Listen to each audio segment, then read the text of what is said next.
भूर्भुवः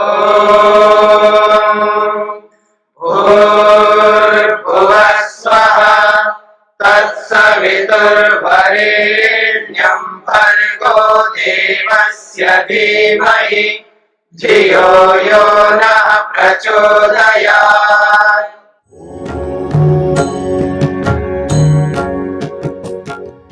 54वें सूत्र को लेकर के आज हम विचार करेंगे। प्रसंग जो चल रहा है विवेकद ज्ञान, क्षण और उसके क्रम में संयम कर लेने से योगी को विवेकद ज्ञान उत्पन्न होता है, विवेक उत्पन्न होता है, एक विशिष्ट बोध होता है योगी को। उसको समझाने के लिए 53वें सूत्र में जाति लक्षण देशै अन्यथा अनवच्छेदा तुल्ययो तथा प्रतिपत्ति कहकर के उस विवेक ज्ञान को स्पष्ट किया है कि किस प्रकार योगी को सूक्ष्म विवेक होता है जो हर किसी व्यक्ति को नहीं हो पाता है।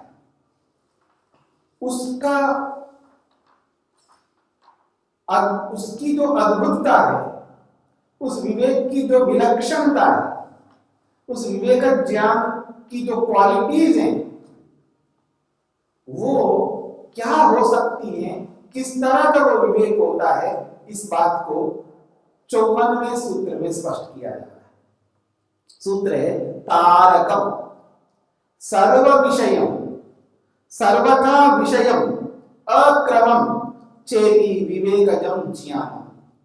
विवेकजम ज्ञान, विवेकज ज्ञान कैसा होता है, उसकी विशेषताएं, उसकी क्वालिटीज यहां पर बताई जा रही है। पहली विशेषता है तारकम। तारकम उसको कहते हैं जो किसी के द्वारा बताया नहीं होता है। आज जो भी हमारे पास ज्ञान है, जो भी हमारे पास जानकारी, इंफॉर्मेशन है, हम किसी ना किसी के माध्यम से जाना है। अपने आप हमारे पास कोई ज्ञान आता नहीं, अपने आप बोध नहीं करते हम लोग, किसी न किसी माध्यम से करते हैं। टीवी के माध्यम से, इंटरनेट के माध्यम से, गुरु आचार्य अध्यापक के माध्यम से, पुस्तक के माध्यम से, किसी न किसी माध्यम से, माता पिता, बहुत सारे लोग हैं माध्यम, चाहे वो चेतन वस्तु हो चाहे वो जड़ वस्तु। जड़ वस्तुओं के माध्यम से भी हमको जानकारी होती है और चेतन वस्तुओं के माध्यम से, लिविंग बीइंग और नॉन लिविंग बीइंग, दोनों ही प्रकार के पदार्थों से हमको जानकारी प्राप्त होती है। लेकिन तारकम, ये जो विशेषता बताई है, ये तारकम नामक जो ज्ञान है, ये अपने आप हो जाता है। अंदर ही अंदर वो अचानक हमको ऐसा बोध हो जाता है जो कि हम कभी सोच नहीं सकते। इसलिए इसके लिए महर्षि वेदव्यास व्याख्या करके समझाएंगे। तो यहाँ पर तारकम प्रादिप ज्ञान को कहते हैं, जो पीछे आप पढ़ करके आए विभूतिपाद में। दूसरी विशेषता बताइए विवेक ज्ञान की, सर्व विषयम, मतलब किसी पर्टिकुलर किसी वस्तु विशेष के बारे में बोध कराता है ऐसा नहीं है।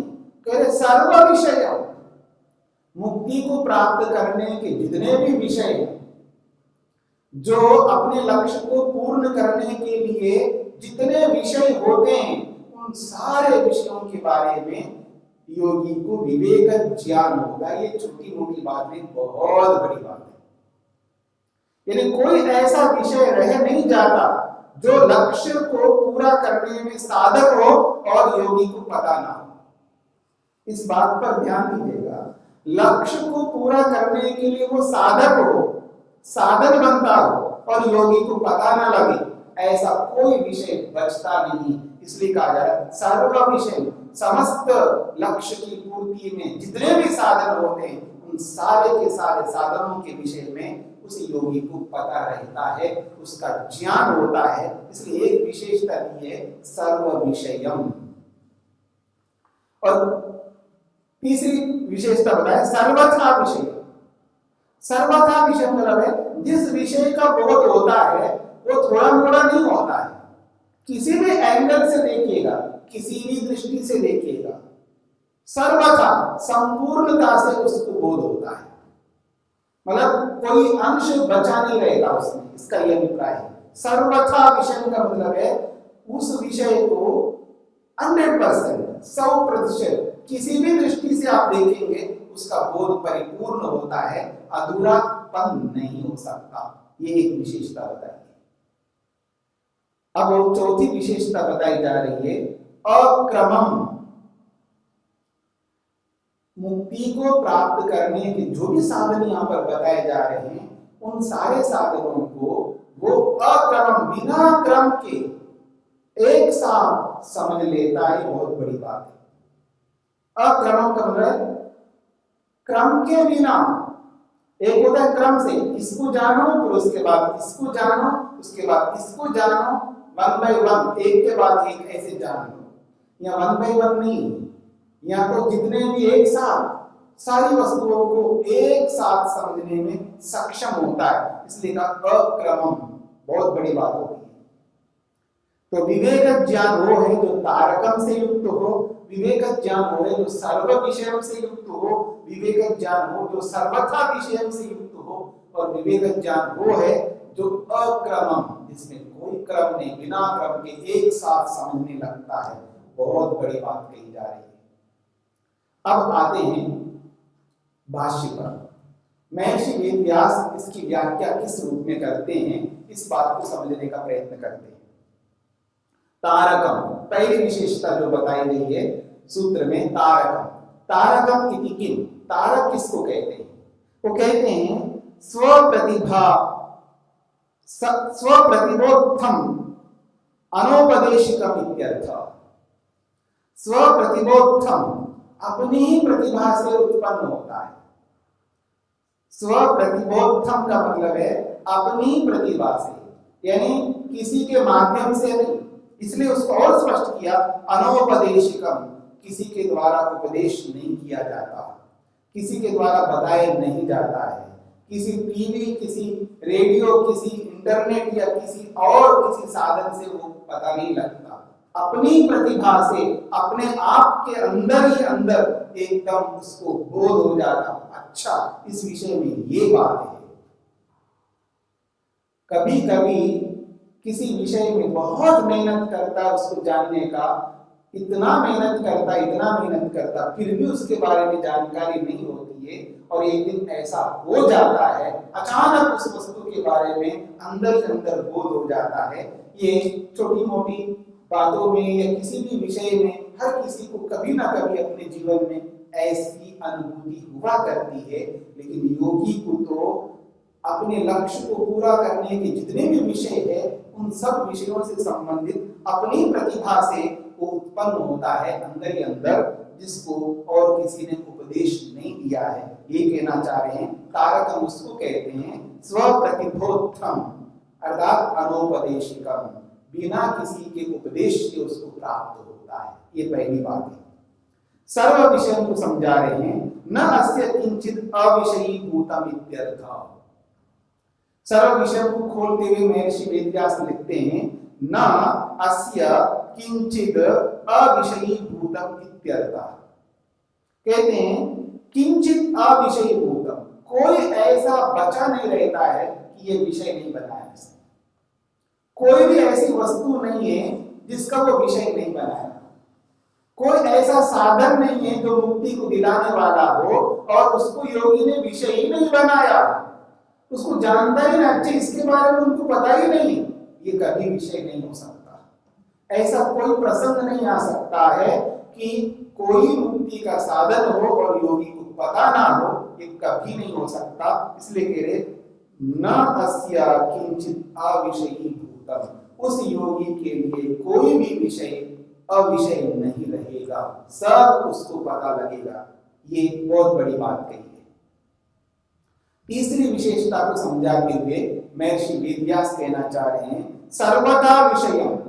इस सर्वथा विषय को स्पष्ट कर रहे हैं, अतीत अनागत प्रत्युत्पन्नम सर्वम पर्याये सर्वथा जानाति इत्यर्थ।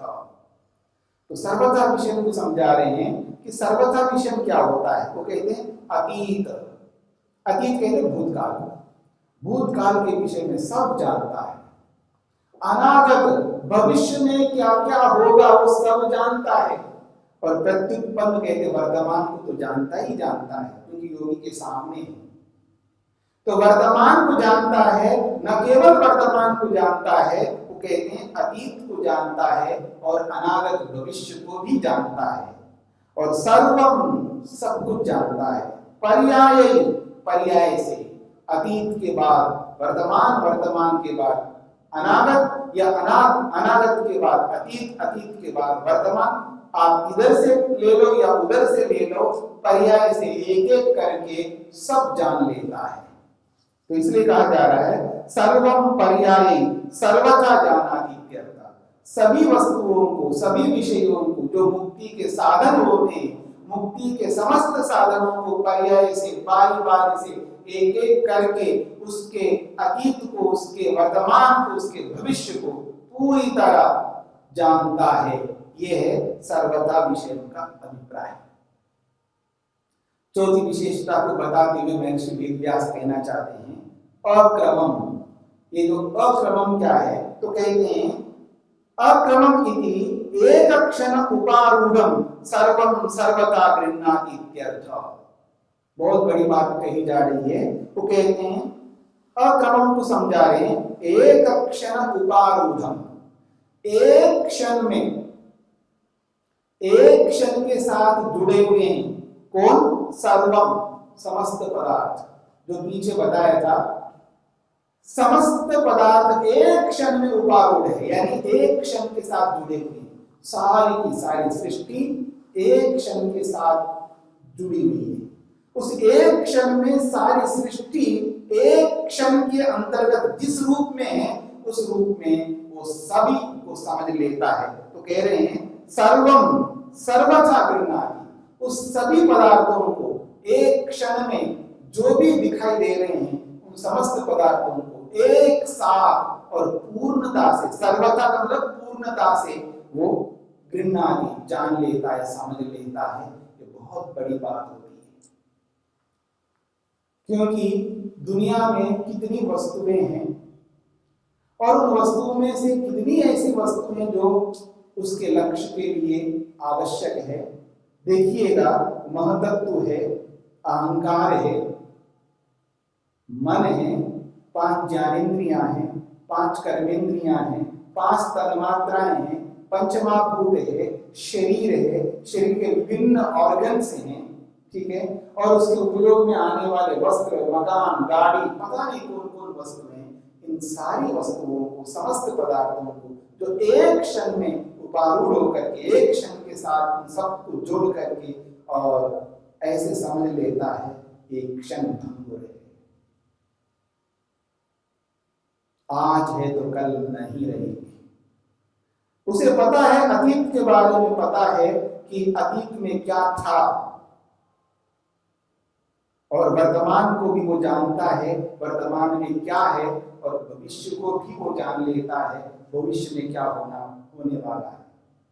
तो कहा जा रहा है एक क्षण में, एक क्षण के साथ युक्त समस्त पदार्थों को, जो उसके साथ साक्षात जुड़े हुए इन सारे पदार्थों को, चाहे वो सत्वरस्तम हो, चाहे वो महतत्व रूपी बुद्धि हो, चाहे वो अहंकार हो, चाहे वो मन हो, ज्ञानेंद्रियां हो, कर्मेंद्रियां हो, पंचमहाभूत हो, शरीर हो, जिस मकान, जिस स्थान पे रहता वो स्थान हो, जिस वस्त्र को पहनता वो वस्त्र हो, जिस पात्र में वो खाना भोजन ग्रहण करता वो पात्र हो, वो पानी हो, चाहे वो पैसा हो, चाहे वो गाड़ी हो, जो कुछ भी उसके साथ में जुड़ी हुई समस्त पदार्थ हैं।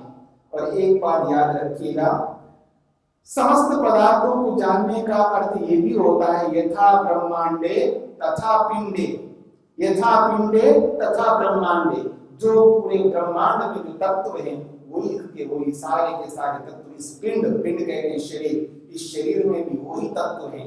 शरीर में रहने वाले तत्व अलग हो और ब्रह्मांड में रहने वाले तत्व अलग हो, आकृतियां अलग अलग हो सकती हैं, लेकिन उसके जो मूल रॉ मटेरियल जो है वो सेम है, एक जैसे ही है। तो यथा ब्रह्मांडे तथा पिंडे, यथा पिंडे तथा ब्रह्मांडे, इस बात को अच्छी तरह समझता है तो एक क्षण के साथ जुड़े हुए समस्त पदार्थों को बिना क्रम से एक साथ पूर्णता से समझना ही अक्रमम है। तो कह रहे हैं एतद विवेकजम ज्ञानम परिपूर्णम। महर्षि वेदव्यास कहना चाहते हैं ये जो विवेक ज्ञान है ये परिपूर्ण है, इसमें अधूरापन नहीं है। किसमें? जिसमें तारकत्व हो, यानी अनौपदेशिकम, बिना उपदेश किए ही उसको बोध हो रहा हो। जिस विवेक ज्ञान में सर्व विषयम रूपी विशेषता हो, मतलब साधन मुक्ति के जितने भी है उन सारे साधनों को जानने का जिसके अंदर सामर्थ्य हो, और सर्वथा विषय हो, अतीत के विषय में, वर्तमान के विषय में, भविष्य के विषय में जो जानता हो और बिना क्रम के जानता हो।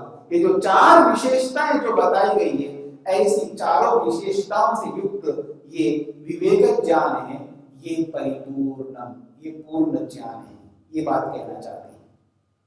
फिर कहते हैं अस्य एव अंशो योग प्रदीपो मधुमती भूमि उपादाय यावत् अस्य परिसमाप्तिरिति।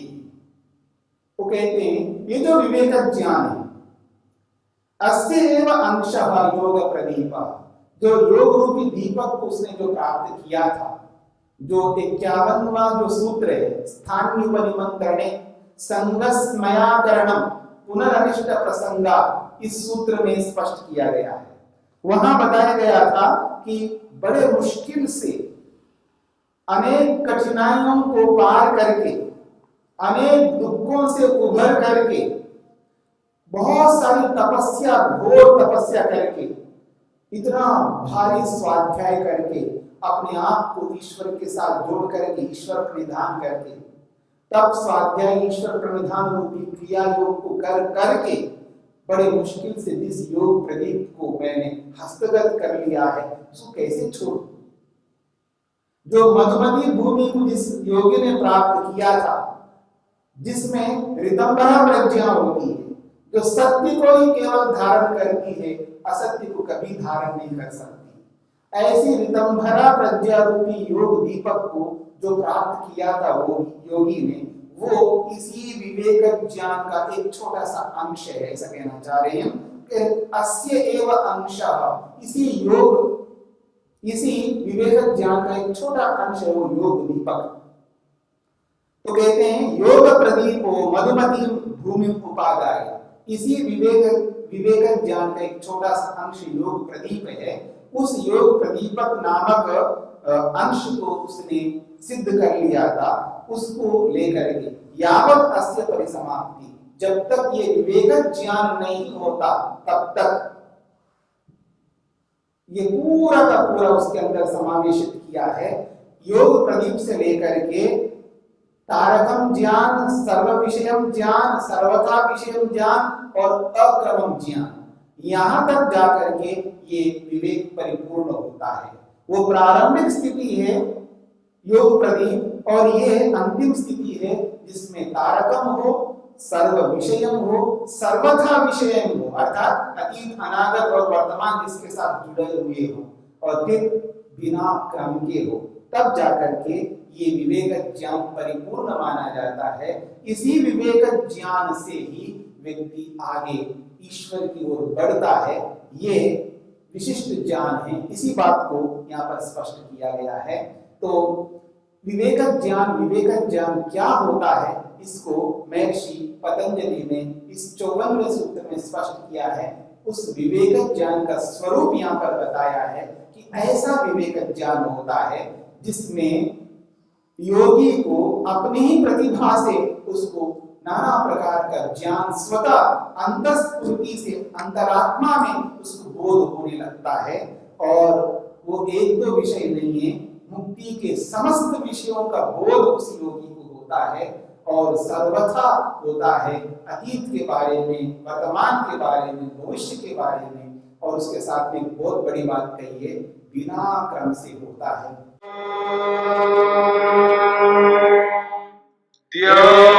शांतिरंतरिक्षं अन्तरिक्षं शान्ति पृथिवी शान्तिरापः शान्तिरोषधयः